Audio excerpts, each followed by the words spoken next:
Le ministre chinois des Affaires étrangères Wang Yi a rencontré mercredi à Bruxelles les principaux dirigeants de l'UE en vue du sommet Chine-UE qui se tiendra plus tard ce mois-ci. Le haut représentant chinois s'est entretenu avec le président du Conseil européen Antonio Costa, la chef de la diplomatie européenne Kaja Kallas et le vice-premier ministre belge. Il existe une vieille règle brutale en géopolitique que tout empire finit par apprendre, généralement trop tard. Quand votre rival cesse de dissimuler ses intentions et commence à dire la vérité, c'est que la partie est déjà finie. Non pas par imprudence, mais parce qu'il n'a plus besoin de feindre. Le 2 juillet 2025, dans une salle de réunion à huis clos à Bruxelles, cette règle s'est concrétisée d'une manière qui devrait glacer le sang de tous les stratèges de Washington. Pendant 3 ans, la Chine a parfaitement joué son rôle. Déclaration neutre, proposition de paix soigneusement équilibrée, appels incessants au dialogue et à la retenue. Pékin a vendu au monde l'illusion rassurante d'être un simple observateur de la guerre menée par la Russie en Ukraine. Un spectateur malgré lui, pris au piège entre l'Est et l'Ouest. Les capitales occidentales voulaient y croire. Des groupes de réflexion ont bâti des analyses entières autour de cette idée. Les diplomates l'ont répété. Les médias l'ont présenté comme une vérité établie. Puis, sans prévenir, le masque est tombé. Lors d'une réunion privée de 4 heures avec le chef de la diplomatie européenne, le ministre chinois des Affaires étrangères, Wang Yi, a fait une déclaration si directe, si révélatrice sur le plan stratégique, qu'elle a fait voler en éclats tout le discours qui sous-tendait la politique occidentale depuis le début de la guerre. La Chine, a-t-il déclaré, ne peut se permettre une défaite russe en Ukraine. Non pas par idéologie, ni par amitié, mais parce que dès l'effondrement de la Russie, toute la puissance américaine se tournera vers Pékin. Cette simple confession a tout changé, car ce que Wang Yi a révélé ouvertement, délibérément, c'est que cette guerre n'a jamais vraiment concerné l'Ukraine. L'Ukraine est le champ de bataille, non l'enjeu. Le véritable conflit a toujours été l'ultime partie d'échec entre superpuissances. Et en parlant si franchement, Pékin a signalé quelque chose de bien plus dangereux que la neutralité, la confiance. Pendant des années, les dirigeants occidentaux se sont rassurés avec une histoire simpliste. La Russie a envahi l'Ukraine dans un acte d'agression non provoqué. L'Ukraine se bat pour la démocratie et sa souveraineté. L'OTAN soutient Kiev pour défendre l'ordre international fondé sur des règles. La Chine, quant à elle, maintient une neutralité prudente et pourrait même jouer un rôle de médiateur. C'était un récit limpide, moralement satisfaisant et politiquement utile. Chaque sommet de l'OTAN le renforçait. Chaque note de synthèse le supposait. Chaque escalade reposait sur la conviction que la Chine resterait à l'écart. Cette conviction s'est évanouie à Bruxelles. Selon des sources proches du dossier, Wang Yi n'a pas mâché ses mots. Il ne s'est pas retranché derrière une ambiguïté diplomatique. Il s'est exprimé avec la froide précision d'un stratège expliquant l'inévitabilité du conflit. Il a exposé comment chaque victoire militaire en Ukraine accélère la domination stratégique américaine, non seulement en Europe, mais dans le monde entier. Comment une Russie vaincue libérerait les ressources militaires, économiques et politiques américaines pour se concentrer exclusivement sur la Chine. Comment, du point de vue de Pékin, la guerre en Ukraine est le premier acte d'une confrontation bien plus vaste, visant directement la puissance chinoise. Ce qui a stupéfié les responsables européens, ce n'est pas seulement le contenu de ses propos, mais le fait qu'il les ait tenus. Car lorsqu'un ministre chinois des Affaires étrangères abandonne 3 années d'ambiguïté soigneusement orchestrée, cela signifie que Pékin estime que la phase diplomatique touche à sa fin. Il ne s'agissait pas d'un message visant à obtenir un compromis. Il s'agissait d'une révélation stratégique, d'une déclaration signifiant que l'ère des belles paroles était révolue. Le timing est crucial. Wang Yi a choisi ce moment avec une précision chirurgicale, non pas lors d'un sommet de crise, ni lors d'une allocution publique, mais des semaines avant un sommet UE-Chine majeur, s'assurant ainsi que les dirigeants européens seraient contraints de revoir toutes leurs hypothèses avant de se retrouver face à Pékin. Il a choisi de délivrer ce message à l'un des critiques les plus virulents de la Russie en Europe, garantissant ainsi qu'il résonnerait dans les capitales de l'OTAN avec un impact psychologique maximal. Il ne s'agissait pas d'un lapsus, mais d'une véritable guerre psychologique. Derrière la franchise de Wang Yi se cache une crainte que les analystes occidentaux admettent rarement publiquement. L'Ukraine ne s'effondre pas. En réalité, si l'on se base sur les critères qui déterminent les guerres modernes logistiques, production industrielle, résilience économique, la Russie est soumise à une pression sans précédent. Sa production d'armement dépend de plus en plus des composants chinois. Son économie perd ses talents et ses capitaux. Sa capacité à soutenir une guerre prolongée sans soutien extérieur s'érode. Pour la première fois depuis le début de l'invasion, Pékin est confronté à un scénario qu'il espérait éviter, une Russie qui pourrait bien perdre. Pour la Chine, ce résultat est inacceptable car une défaite russe n'affaiblirait pas seulement Moscou, elle bouleverserait l'équilibre mondial. Les armes américaines testées en Ukraine seraient redéployées en Asie. La coordination de l'OTAN, affinée contre la Russie, se tournerait vers la Chine. L'infrastructure des sanctions serait réorientée. L'attention stratégique se concentrerait entièrement sur le Pacifique. Du point de vue de Pékin, l'Ukraine est un rempart contre la consolidation de la puissance mondiale américaine.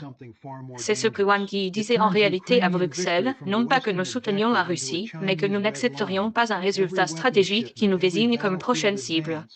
Cet aveu transforme le conflit en quelque chose de bien plus dangereux. Il fait de la victoire ukrainienne, d'un objectif occidental, une ligne rouge pour la Chine. Chaque livraison d'armes, chaque avancée sur le terrain, chaque escalade a désormais des répercussions bien au-delà de l'Europe de l'Est. Cela oblige les stratèges occidentaux à se confronter à une question qu'ils ont éludée pendant 3 ans, sont-ils prêts à assumer les conséquences d'une victoire? Et voici le plus troublant, Wang Yi n'a proféré aucune menace. Il n'a pas défini de représailles. Il n'a pas tracé de ligne rouge formelle. Il n'en avait pas besoin. Il a simplement clairement indiqué que les intérêts fondamentaux de la Chine étaient désormais directement concernés. Le reste a été laissé à l'imagination, et l'incertitude y fait des ravages bien plus importants que n'importe quel avertissement explicite. Car désormais, chaque décision est lourde de conséquences. Chaque vote européen concernant l'aide à Kiev doit prendre en compte le risque de représailles chinoises. Chaque note stratégique américaine doit examiner si le succès ukrainien accélère la confrontation avec la deuxième économie mondiale. La soupape de sécurité qui contenait cette guerre, la neutralité chinoise, a été discrètement fermée. Et lorsque cela arrive, les guerres ne s'arrêtent pas. Elles évoluent. Ce qui rendait les propos de Wang Yi si déstabilisants, ce n'était pas seulement leur contenu, mais aussi la confiance stratégique qui les sous-tendait. On n'abandonne pas l'ambiguïté à moins de croire que le rapport de force bascule en sa faveur. Et cette confiance laisse penser que Pékin perçoit des faiblesses à Washington que le discours public américain refuse d'admettre. En coulisses, les stratèges chinois mènent les mêmes simulations que les planificateurs occidentaux, mais avec des hypothèses plus froides. Ils constatent une armée américaine déployée sur plusieurs continents, une base industrielle peinant à reconstituer ses armements au rythme d'une guerre, et un système politique englué dans des cycles électoraux qui sanctionnent les sacrifices à long terme. Du point de vue de Pékin, la guerre en Ukraine a révélé non pas la force américaine, mais ses limites. Le message de Wang Yi à l'Europe comportait un sous-texte implicite: les États-Unis ne peuvent pas combattre tout le monde à la fois indéfiniment, et l'Europe, en suivant Washington sans réserve, risque de devenir une victime collatérale d'une confrontation qui, en fin de compte, ne sert pas sa survie. Lors de la réunion de Bruxelles, Wang Yi aurait reformulé la guerre en termes résolument économiques. Il a souligné que si les États-Unis profitent des ventes d'armes, des exportations d'énergie et de leur domination financière, ce sont les économies européennes qui en supportent le plus lourd tribut. L'industrie allemande souffre du poids des prix de l'énergie. Les agriculteurs français perdent des marchés. Les ports italiens voient leur cargaison diminuer. L'Europe de l'Est est exposée à des risques sécuritaires tandis que Washington maintient une distance stratégique, protégée par les océans. La Chine, en revanche, proposait une autre solution, un accès continu au marché chinois, la stabilité des chaînes d'approvisionnement, des investissements sans conditions politiques, une voie vers l'autonomie stratégique plutôt qu'une subordination permanente. Il ne s'agissait pas d'idéologie. C'était une question de calcul. Les dirigeants européens ne sont pas aveugles à ces réalités. Les échanges commerciaux entre la Chine et l'UE ont dépassé les 800 milliards de dollars en 2024. La Chine demeure la première destination des exportations pour de nombreux secteurs manufacturiers européens. Des écosystèmes industriels entiers, de l'automobile allemande à l'électronique néerlandaise, dépendent des composants et des consommateurs chinois. Rompre ces liens n'est pas un geste moral, mais un suicide économique. Et Pékin comprend une chose que Washington sous-estime constamment: la pression économique se traduit directement par une instabilité politique dans les systèmes démocratiques.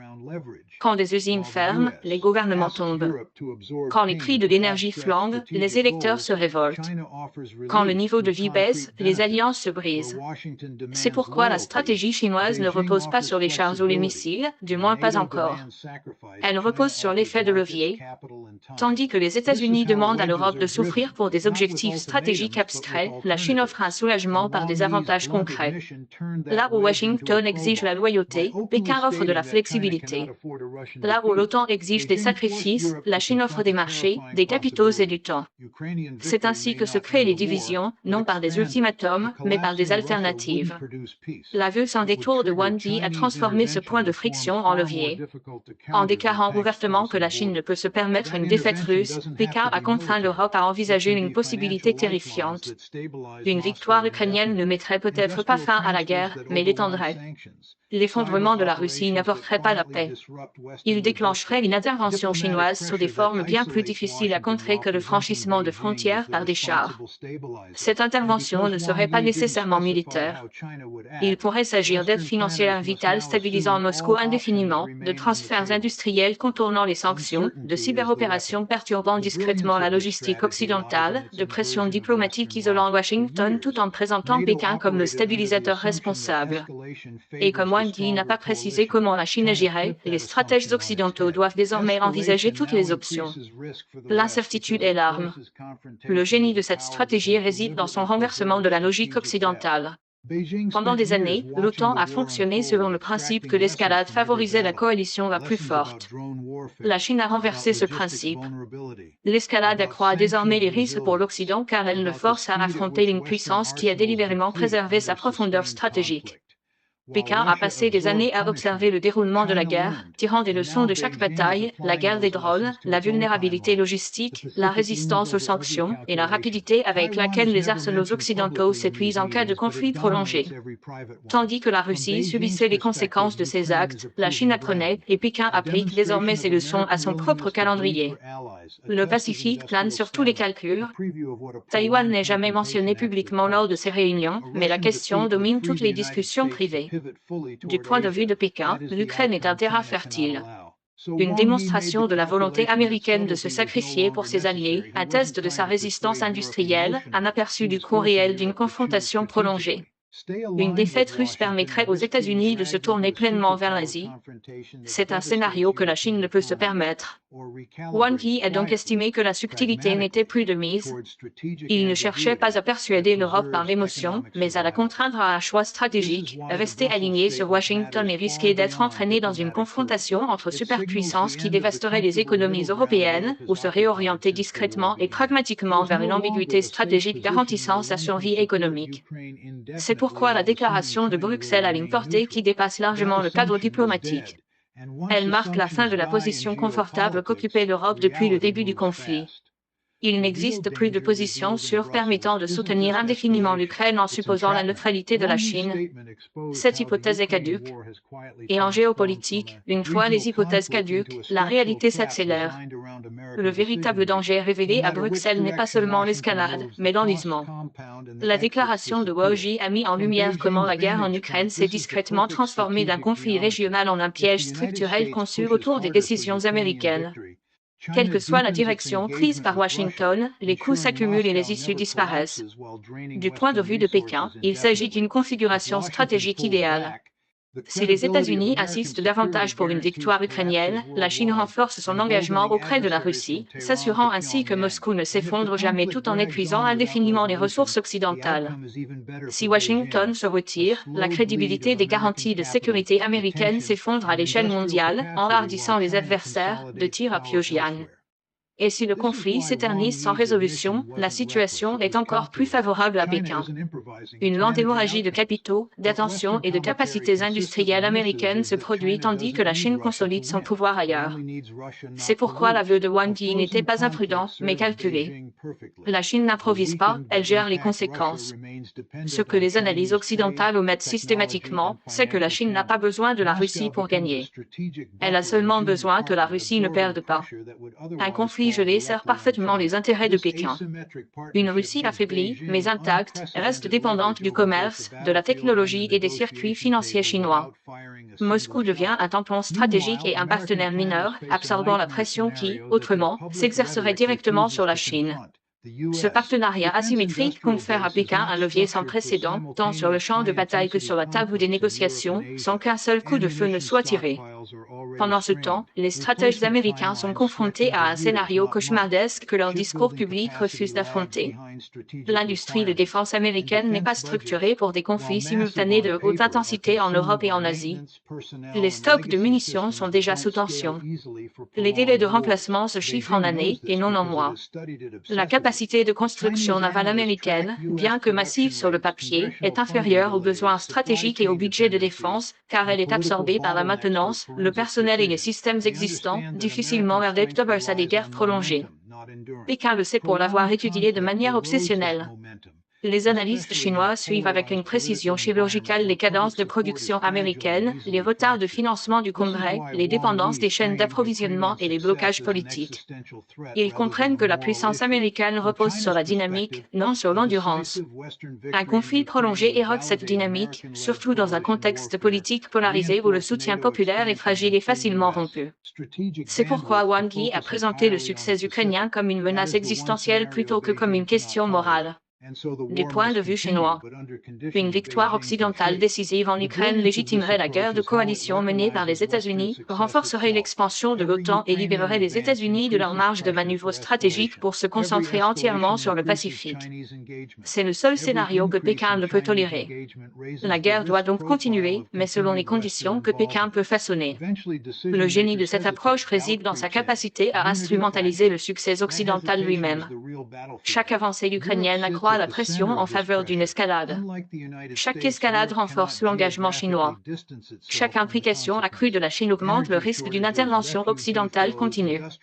À terme, les décideurs hésitent. Le doute s'installe. L'unité se fissure. Cette hésitation est le véritable champ de bataille. L'Europe se trouve au cœur de ces pressions. Contrairement aux États-Unis, elle ne peut se soustraire géographiquement aux conséquences. Pénuries énergétiques, flux de réfugiés, déclin industriel et risques sécuritaires sont immédiats et tangibles. Les dirigeants politiques de Berlin, Paris, Rome et Bruxelles font face à des électeurs de plus en plus sceptiques quant aux sacrifices sans fin consentis pour un objectif abstrait. La Chine sait que la patience européenne a des limites. C'est pourquoi le message de Wang Yi ne visait pas directement Washington, mais les lignes de fracture de l'Europe. Si les gouvernements européens commencent à se demander si la stratégie américaine est compatible avec leur propre survie, l'alliance s'affaiblit de l'intérieur, non par défection, mais par hésitation, et l'hésitation est fatale aux coalitions. L'impact psychologique des paroles de Wang Yi est considérable. En déclarant que la Chine a un intérêt direct à empêcher la défaite de la Russie, Pékin a dissipé l'illusion que cette guerre se déroule en vase clos. Les dirigeants européens doivent désormais se demander si chaque nouveau lot d'armement ne risque pas d'étendre le conflit au-delà de leur contrôle. Cette incertitude n'interrompt pas la politique du jour au lendemain, mais elle la ralentit et la complexifie. Elle introduit des délais, et ces délais favorisent la Chine. Il y a aussi une implication plus profonde et plus inquiétante. La confiance de Wang Yi laisse penser que Pékin estime que les seuils d'escalade américains sont plus bas qu'ils ne le laissent entendre publiquement. Que les États-Unis, malgré leur rhétorique, pourraient finalement privilégier la retenue à la confrontation face à la perspective d'un conflit direct avec la Chine. Cette conviction pourrait reposer sur des évaluations de renseignements que nous ne verrons jamais. Des évaluations concernant la lassitude politique intérieure, la viabilité de la dette, la cohésion sociale en cas de crise prolongée, la fragilité du consensus lorsque les coûts deviennent inévitables et personnels. La Chine n'a pas besoin de certitude. Elle a seulement besoin de probabilité. S'il existe ne serait-ce qu'une chance raisonnable que Washington cède en premier, la stratégie de Pékin fonctionne. Et cela nous amène à la vérité la plus dérangeante révélée à Bruxelles, la guerre en Ukraine est devenue moins une question de victoire que d'endurance. Non pas d'endurance militaire, mais d'endurance politique et économique. Le camp qui saura tolérer l'ambiguïté, les retards et les tensions prolongées façonnera l'issue finale. La Chine estime que ce camp, c'est le sien. Tandis que les dirigeants occidentaux s'expriment en termes absolus démocratie contre autoritarisme, liberté contre tyrannie, Pékin raisonne en termes d'échéance, 5 ans, 10 ans, 20 ans. Elle mesure le succès non pas au gros titre, mais à sa position relative au fil du temps. Et en ce moment même, chaque mois, cette guerre se poursuit.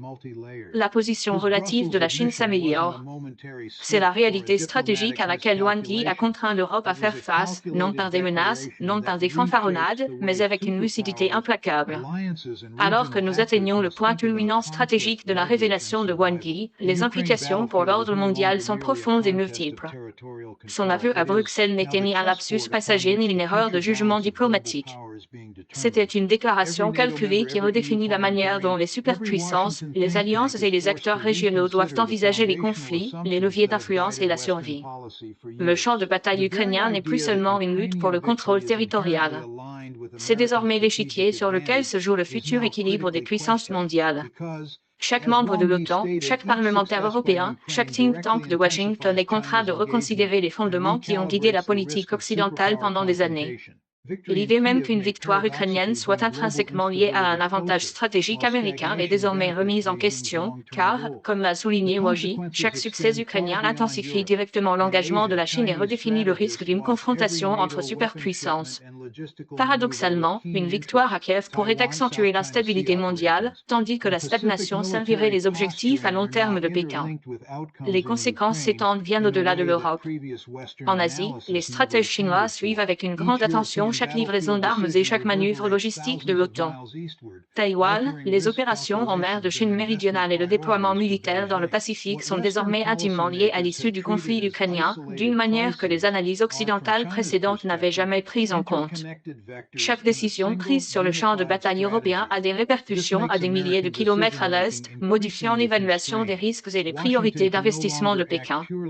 Ce que les décideurs occidentaux ont traité comme des crises isolées apparaît, du point de vue chinois, comme des vecteurs interconnectés au sein d'une stratégie unifiée.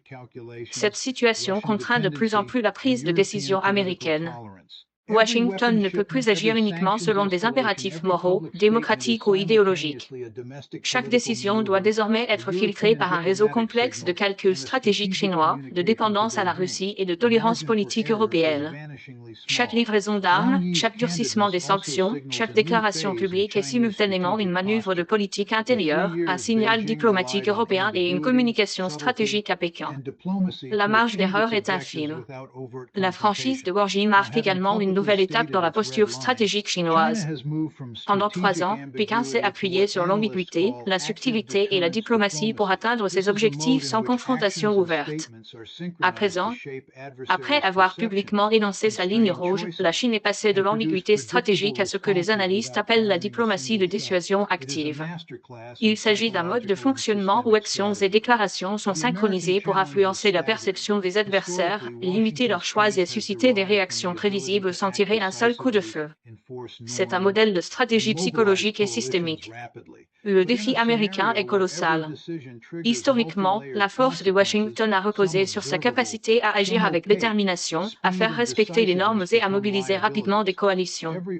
Mais dans un contexte où chaque décision engendre des conséquences multiples, certaines visibles, d'autres plus opaques, la rapidité et la détermination deviennent des handicaps.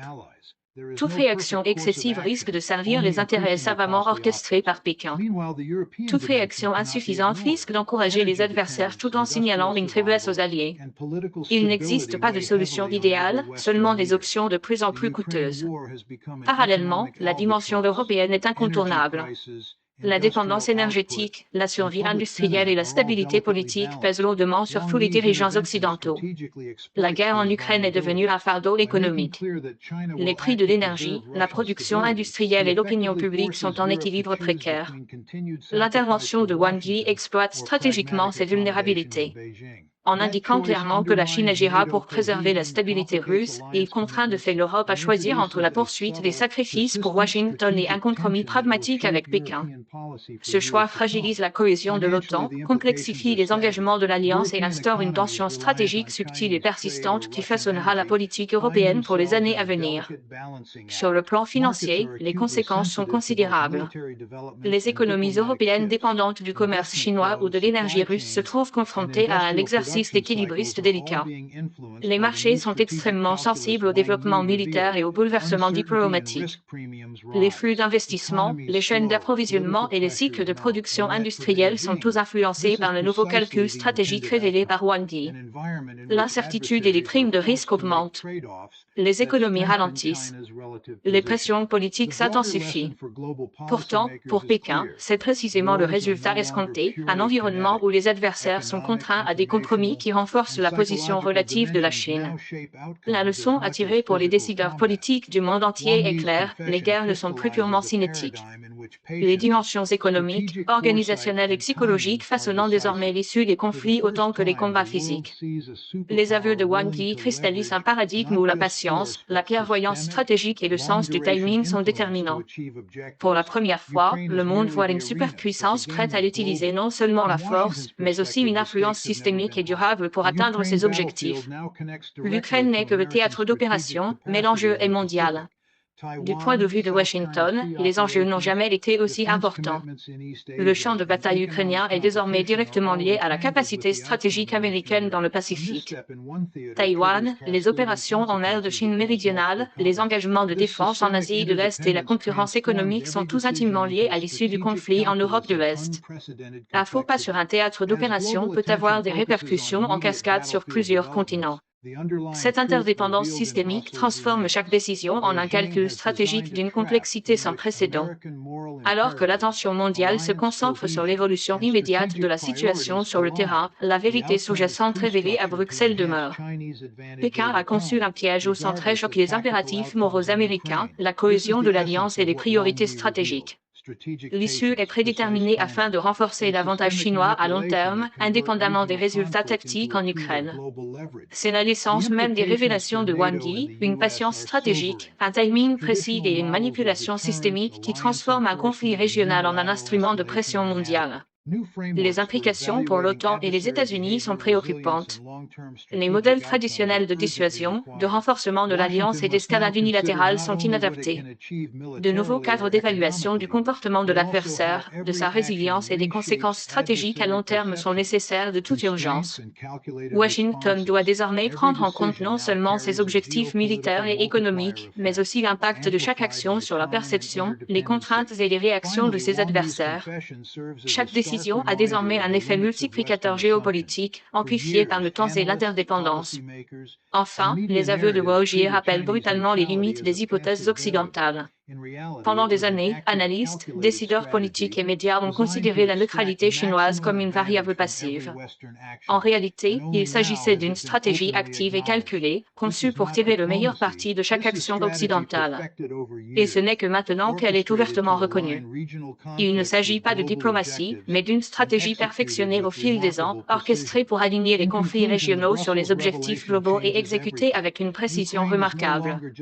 En conclusion, les révélations de Bruxelles changent la donne. L'Ukraine n'est plus seulement un champ de bataille pour le contrôle territorial ou la justice morale. Elle est le point de départ d'une confrontation plus large entre superpuissances, où chaque choix occidental a des conséquences stratégiques considérables. La déclaration franche de Wang Yi fait en sorte que l'échiquier mondial ne soit plus une abstraction. Elle est visible, extrêmement structurée et de plus en plus périlleuse pour ceux qui sous-estiment la patience calculée et l'approche systémique de la Chine. Les règles ont changé, les enjeux se sont intensifiés et les architectes de la stratégie mondiale doivent s'adapter sous peine d'avoir été manœuvrés au vu et au su de tous.